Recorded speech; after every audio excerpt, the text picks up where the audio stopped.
Hallelujah, praise the Lord. உங்கள் அனைவரையும் இந்த காலை வேளையில அன்புடன் நம்ம நிகழ்ச்சிக்கு அனைவரை இயேசு நாமத்திலே வாழ்த்தி வரவேற்கிறேன். பாருங்க, நம்ம வாழ்க்கையில பிரச்சனைகள் போராட்டங்கள் அதிகமாகும் போது வேதவசனம் சொல்லிக்கிறது, கர்த்தர் மேல் பாரத்தை வச்சிரு, கலங்கி தவிக்காது. ஆனால் எத்தனை பேர் நம்ம இறக்கி வைக்கிறோம்? எப்பயுமே நம்மளே வச்சுக்கிட்டு நம்ம மண்டைக்குள்ளே போட்டுக்கிட்டு ஐயோ தாங்க முடியலையே பிரச்சனை அப்படின்னு சொல்கிறோம். ஆனால் தேவன் என்ன சொல்கிறாரு? உன்னால் முடியாது, அதனால தான் தேவன் நான் ஒருத்தர் இருக்கிறேன், என்கிட்ட கொடுத்துட்டு நீ நிம்மதியாயிரு அப்படின்றாரு. ஆனால் நம்ம அதை செய்கிறதில்லை. அப்படி நீங்கள் எப்போ சரண்டர் பண்ணுறீங்களோ அங்கே அதிசயம் நடக்கும். இங்கே வசனம் சொல்லுது பாருங்கள், சங்கீதம் 62:5 பாருங்கள், 5, 6 உங்களுக்கு இருக்குது. 8 சரி, 8 பார்த்துருவோம். நம்ம 8 தான் இன்றைக்கி நம்ம பார்க்கணும். அதுக்கு முன்னாடி படிக்கிறதுக்கு டைம் இல்லை, நீங்கள் ஃப்ரீயாக இருக்கும்போது படிங்க. 8 பாருங்கள், ஜனங்களே காலத்திலும் அவரை நம்புங்கள். இங்கே தாவீது பேசிக்கிட்டு வர்றாரு.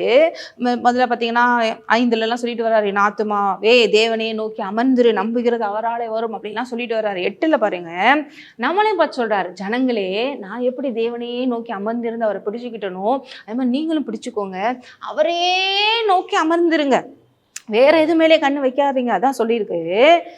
எக்காலத்திலும் அவரையே நம்புங்க, அவர் சமூகத்தில் உங்கள் இருதயத்தை ஊற்றி விடுங்கள். இதைத்தான் நம்ம இன்னைக்கு பார்க்க போறோம். அவர் சமூகத்தில், அவர் பிரசன்ஸ்ல என்ன பண்ணுங்க, உங்க ஹார்ட்ல இருக்கிறதெல்லாம் நீங்க ஹார்ட்டே என்ன பண்ணிருங்க, ஊற்றிருங்க.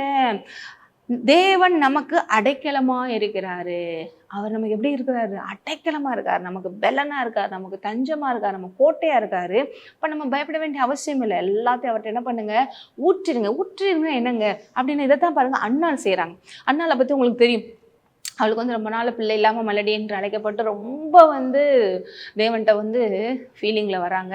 ரொம்ப அழுது புலம்பி இதுக்கு மேலே என்னால் தாங்கவே முடியாது, எனக்கு ஒரு பிள்ளை வேணும்னு சொல்லி தேவ சமூகத்தில் மன்றாடுறாங்க. அது 1 சாமுவேல் 1 பார்த்தீங்கன்னா, அப்போ ரொம்ப அப்படியே புலம்புற மாதிரி அழுதுகிட்டு அப்படியே மூச்சு விட்டு பண்ணுறதை பார்த்துட்டு ஏலி என்ன பண்ணுறாரு, அங்கே இருக்கிறவர், இவ என்னடா கொஞ்சம் வித்தியாசமாக பிஹேவ் பண்ணுறாளே அப்படின்னு சொல்லிட்டு, ஒருவேளை சம்டைம்ஸ் வித்தியாசமாக அந்த திராட்சரசெல்லாம் அதிகமாக குடிச்சு தண்ணியில் அதே குடிச்சிட்டு அப்படியே புலம்பிக்கிட்டு இருக்காளோ அப்படிங்கிற மாதிரி ஒரு தவறான ஒரு எண்ணம் வந்துருச்சு. ஏன்னா அப்படி அவள் நடந்துக்கிட்டு இருந்தா. அப்போ 15 பாருங்க, 1 சாமுவேல் 1:15, அன்னாள் பிரதியுத்தரமாக, அப்படியெல்லாம் என் ஆண்டவனே, நான் மன கிளேசமுள்ள ஸ்ரீ. அப்படின்னா என்ன, ரொம்ப நான் அதிகமான மன வருத்தத்திலையும் டிப்ரெஷன்லையும் சொல்ல முடியாத அளவுக்கு வேதனையில இருக்கிறேன். நான் திராட்சரசமாக மதுவாகிலும் குடிக்கல, நான் இந்த மாதிரிலாம் குடிச்சிட்டு நான் புலம்புறேன் அப்படின்னு நினைக்காதீங்க. நான் கர்த்தருடைய சந்ததியிலே என் இருதயத்தை ஊற்றி விட்டேன். ஹல்லேலூயா.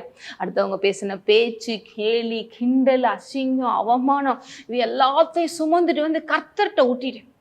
அதுதான் இப்படி நான் புலம்புனது, வேற எதுவும் கிடையாது. இதைத்தான் இங்க சங்கீதத்துல சொல்றாங்க, உங்கள் இருதயத்தை ஊற்றி விடுங்கள் கர்த்தருடைய பிரசன்னத்திலே.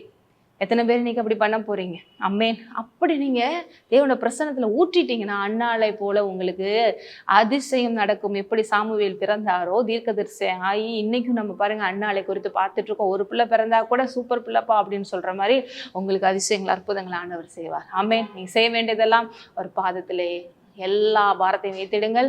இருதயத்தை டோட்டலா அவர்கிட்ட ஊற்றி விடுங்க. இருதயத்தை முழுமையாக அவருக்கு சொந்தமாக கொடுத்துருங்க. அவர் ஆளுகை செய்யட்டும், அற்புதம் நடக்கும். செபிக்கலாம்.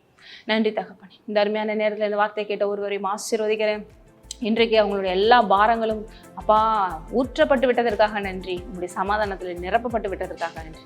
இயேசு கிறிஸ்துவின் நாமத்திலே ஆமென். நீங்கள் ஆசீர்வதிக்கப்பட்ட